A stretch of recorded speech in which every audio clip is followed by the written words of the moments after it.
October is Domestic Violence Awareness Month, and it's a reminder that abuse is not always physical. Experts say early education and open conversations really can help save a life. So joining us this morning is Angela, the Chief Programs Officer with New Life Center, one of Arizona's largest domestic violence shelters, to talk about prevention, resources that are available out there. Is this something that I guess a lot of people don't even realize somebody might be in? I think it still is. What we know is that over 50% of women may experience domestic violence in their lifetime. And so even though Domestic Violence Awareness Month has been around since the late 80s, we still are struggling to talk about it. It's still kind of a taboo topic because it happens in homes and there's a lot of shame associated with it. So people aren't necessarily coming out and speaking of it. So when we talk about domestic violence, is it just physical? How far does this reach? So what we see is that oftentimes relationships may have no physical violence at all. And so there can be emotional abuse, psychological abuse, and financial abuse. So what that looks like is name calling, putting someone down, controlling their movements, isolating them from friends and family, controlling their money. And so physical violence likely may occur, but it may not ever occur within a relationship at all. And all of those things still are domestic violence. So when you're out there and I guess you're dating and you first meet a person, I mean, you kind of have no clue that that person is going to be that way, or are there little signs along the way that you should be like, okay, this may end up being a bad situation later on? It could be both, honestly. And what we oftentimes discuss is that people don't necessarily fall in love with someone who's abusive.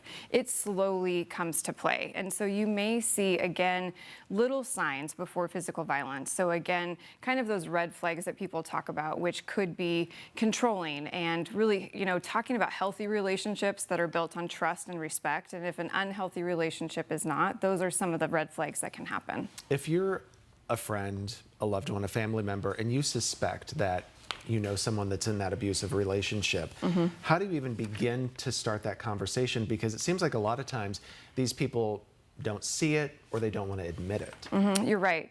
A good starting point is to just let somebody know that you're there for them, that you can listen. People just want to be heard, right? Like, we want to be supported, especially in times of need. So listening to someone, believing them, having those conversations about maybe what someone has observed. So I've noticed that you haven't been able to go out. Is everything okay? I've noticed that your boyfriend, husband, girlfriend is calling you names. I'm uncomfortable with that. How are you doing? Just being there for someone and believing them and letting them know that the violence is not their fault. What if you are the person that's in that situation right now and it just seems like there is no way out?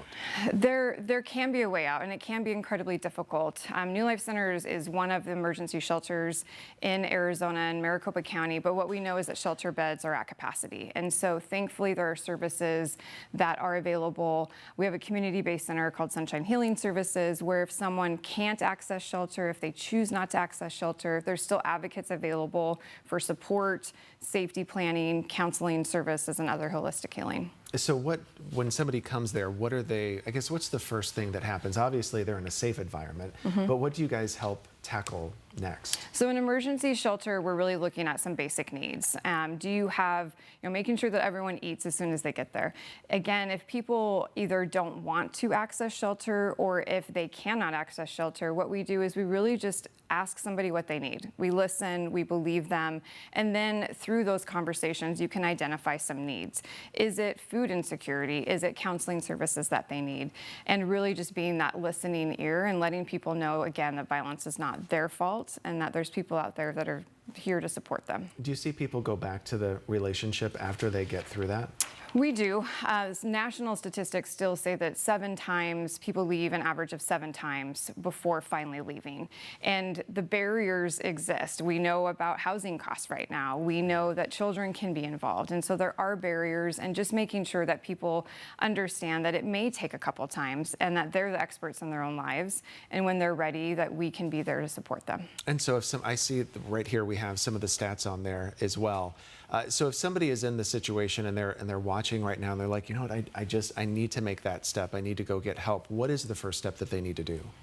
The first step is really to kind of assess their own safety and then also just reach out to services. So there is the national hotline that I just saw was up, and then there's also agencies that are localized that they can also help. So for example, New Life Center, you can access our website at newlifectr.org. You can call the national hotline and they may refer you directly to us. So again, about accessing shelter as well as those other services that are based in the community. And October is this Domestic Violence Awareness Month. Do you see? I mean, the beds are at capacity, but are you seeing some strides in this area here? I am. I mean, I'm here, and so we're talking about it, and that makes me really happy. I think that there still is this kind of shroud of people may feel shame, and so we're not talking about it enough. But every time we can talk about prevention and education, making sure that people understand, again, the only person responsible for the violence is the person who chooses to perpetrate it. I do think we're making strides, and that makes me happy. Thank you, Angela. If we can pop that number up again, if you do need help in the Valley, there are resources available, which is very good. There you go. There's that 1-800 number. Okay.